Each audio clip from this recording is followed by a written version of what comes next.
and electrical. I do all. I plumb your house. I build your house, and I wire that thing. But you was reading though. I was, that knowledge of self. That's I was reading everything, man. Everything. I would. Did I read a couple of fiction books and stuff like that? Yeah. I'm a mid. I like medieval stuff. You know what I'm saying? Dragons and shit like that. Them type of stories. Yeah, and shit. yeah. Them, you know, them type of fiction stories.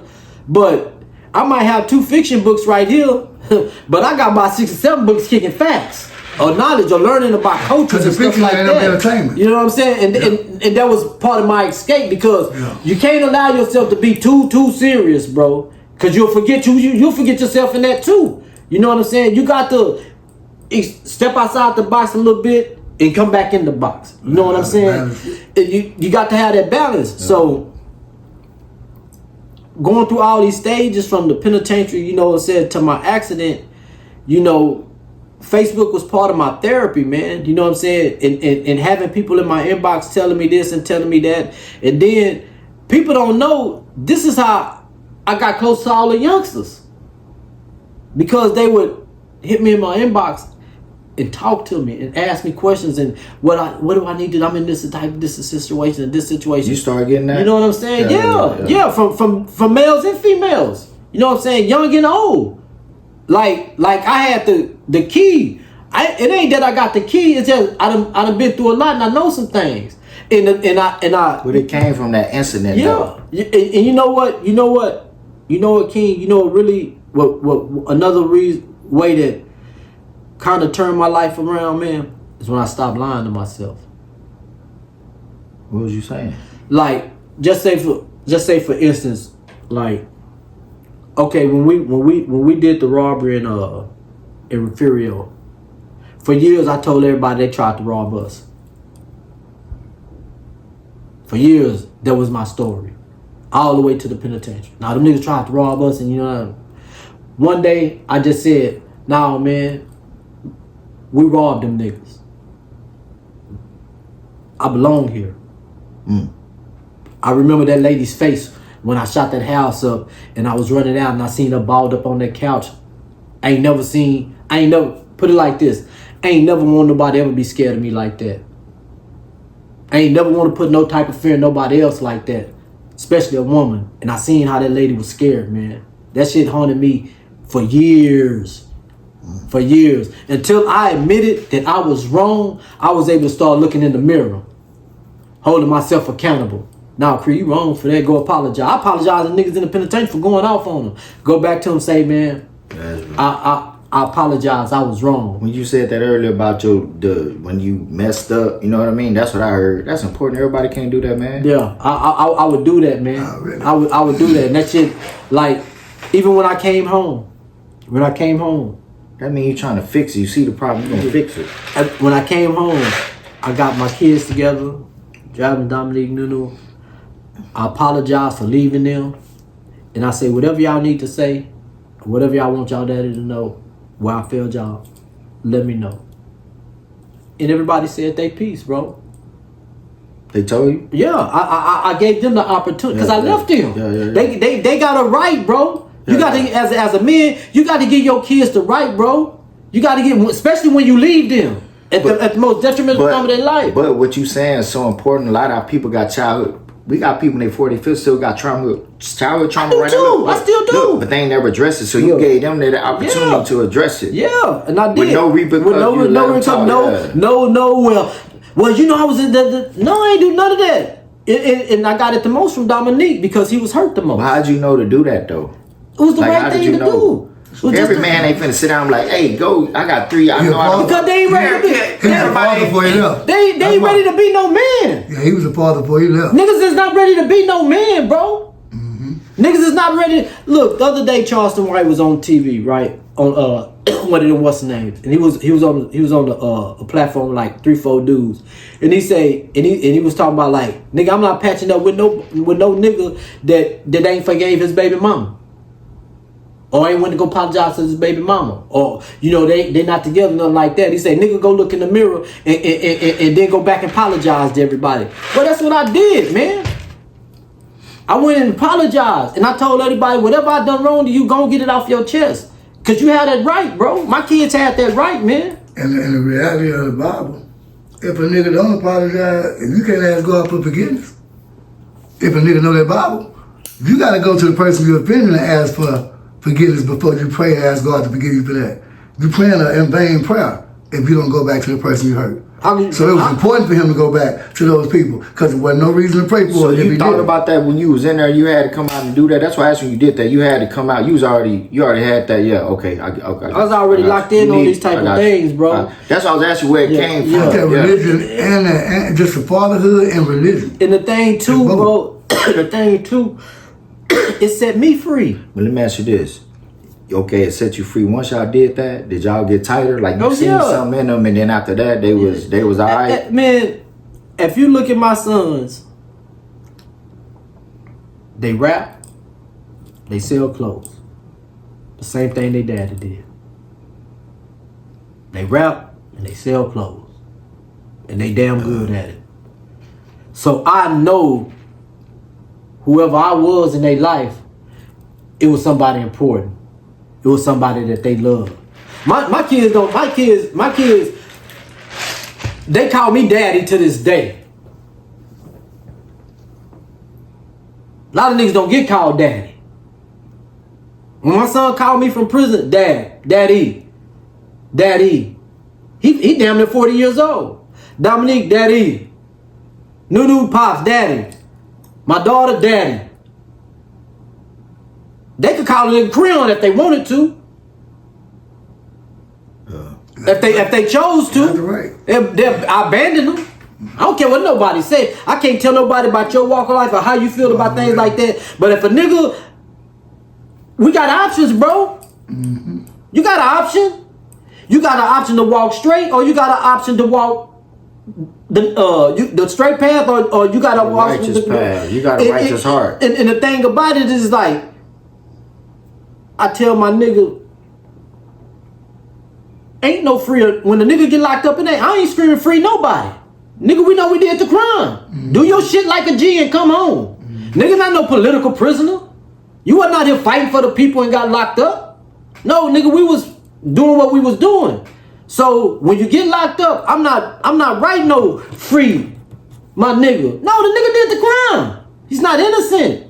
What you tell him is don't snitch, do your time like a G, and come home. And while you niggas screaming free my nigga, don't scream free your niggas. Put some money on the books and make sure you're all right, so he won't be doing no extra shit and then he can get home.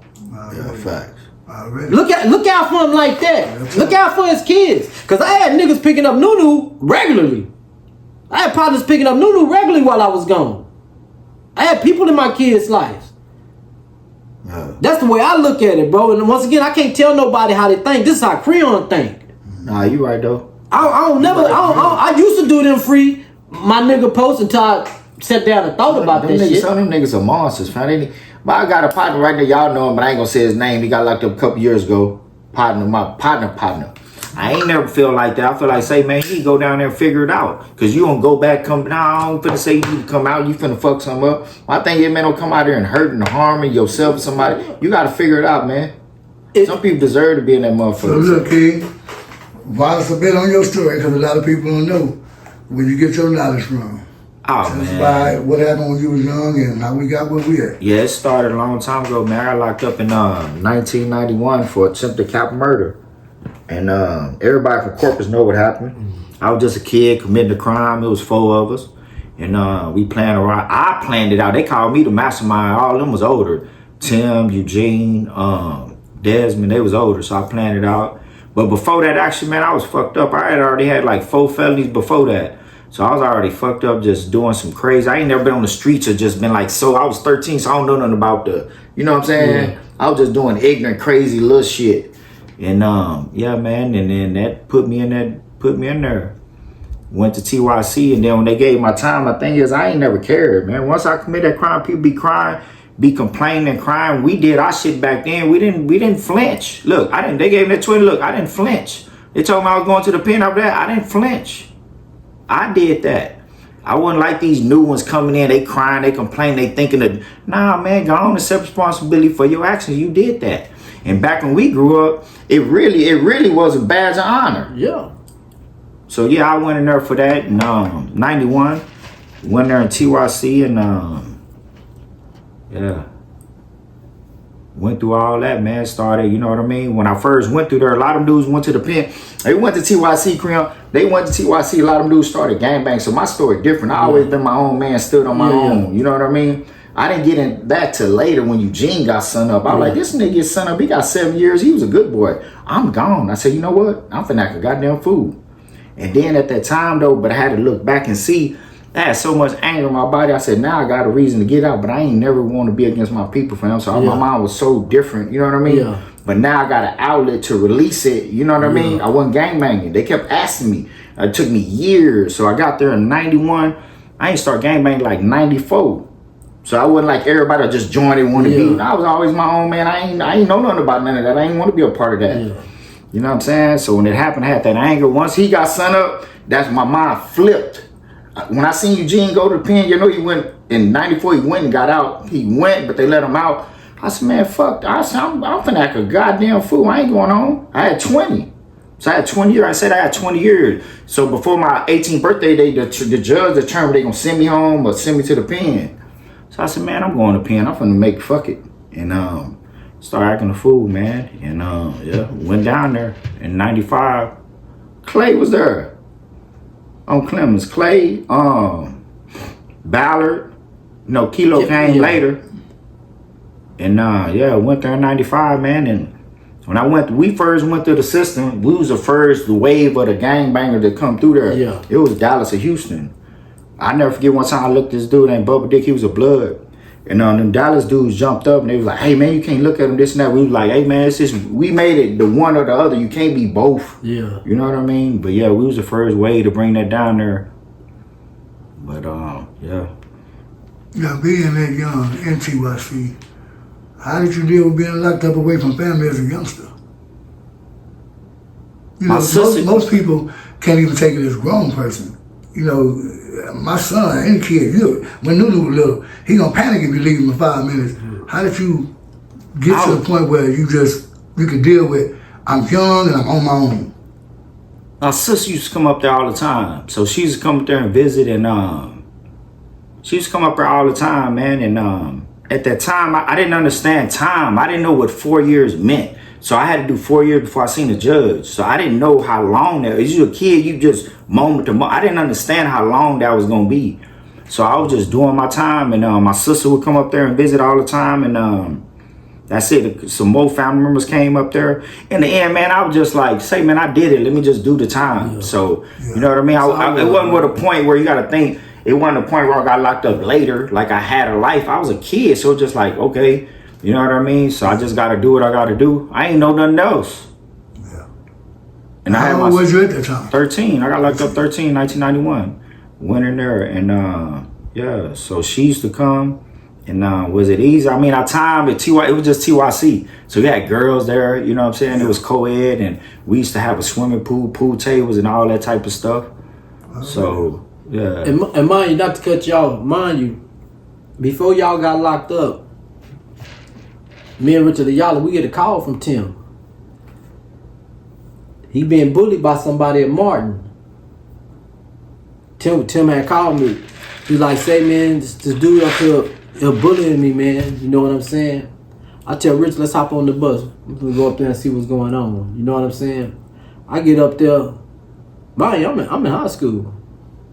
I get up there and bang that nigga up. Bang the Mexican dude up. He bigger than me. I get up there and bang him up for Tim. Beat his ass. The principal seen it. I walk into the boys club. The police come and get me. Chase me all through the west. And what happened was I ran into a backyard with a pit bull. That motherfucker had me locked in the corner behind a water heater. You calling them? Come get me. I did. Hey, I'm over here.